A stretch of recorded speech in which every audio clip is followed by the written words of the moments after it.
Let's go head-to-head for the Premier League predictor this weekend. Paul Mariner facing off with me today. You'll win. I've been rubbish this season. Oh, I've got a chance. I've been all over the shop. All right, we're starting off with Bournemouth. Manchester United went away from home last weekend and crushed Norwich. Yeah, Bournemouth a little bit up and down. Manchester United getting players fit. Ollie's sort of getting the system sorted out. I've got United with a W. I've got them with a 3-1 win as well. Oh, nice. Arsenal against Wolves. Arsenal will concede, obviously, but I think they'll score more goals against this Wolves side. So I'm going for the Arsenal. I'd like to think that you're right. Held by Palace last week. Draw. I would say draw. I'll say draw to differ from you. I would have said a win, but I'm going to go for a draw. Villa, Liverpool. Well, Liverpool side who were rested during the week. Liverpool will go there. They'll toy with them. Too easy. Clean sheet as well. Yep. Brighton, controversial but a very inspiring win against Everton, against Norwich. Brighton at home are difficult. Norwich started well. Pookie's gone off the boil a little bit, banging his goals in. I'm going with a home win for Brighton and Hove Albion. I think Norwich will take something from there. Okay. Manchester City against poor Southampton. 4-0. 6-0. Okay. No. 6-0 win for Manchester City. Easy compared to Leicester. Moving on to Sheffield United against Burnley. Tough one to call this. Yeah, Yorkshire-Lancashire battle, this one. Normally I would say that Burnley would go there and beat them with Dyche's boys, but they're just not quite firing this season.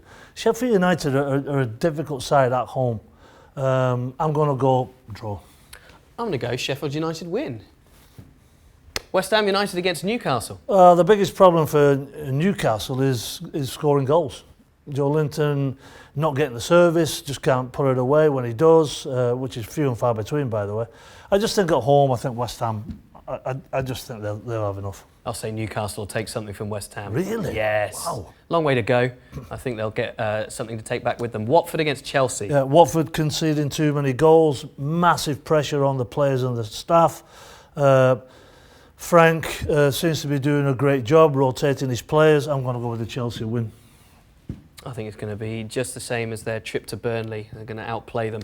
Crystal Palace against Leicester. You know what? I love what Brendan Rodgers is doing at Leicester. I think he's got his midfield's fantastic, bright, energised. They've got Vardy up top who's scoring goals. They look pretty strong at the back, I must say. So I think that Leicester will win this game. Maybe just, but I think they'll win it. I think it'll be 2-0. Ooh. Ooh. Everton against Tottenham. Oh, now then, here we go, Ross. Tottenham at some point have got to get it right. And I just feel against an Everton side, they had a decent game, then they went off the boil a little bit. I just think at home they're going to be playing with too much tension. I'm going to go with the Tottenham W. Tottenham always do very well at Goodison Park, particularly in recent years. And Spoken like a true Evertonian. I can't see it changing. I backed Everton last week and they let me down. Well, VAR let me down. Discussion for another day. That's the predictions. Let us know, of course, what we get wrong, what we get right. More right than wrong, please. I doubt it. Thanks so much for watching ESPN on YouTube. And for more sports highlights and analysis, be sure to download the ESPN app. And for premium content and live streaming, subscribe to ESPN Plus.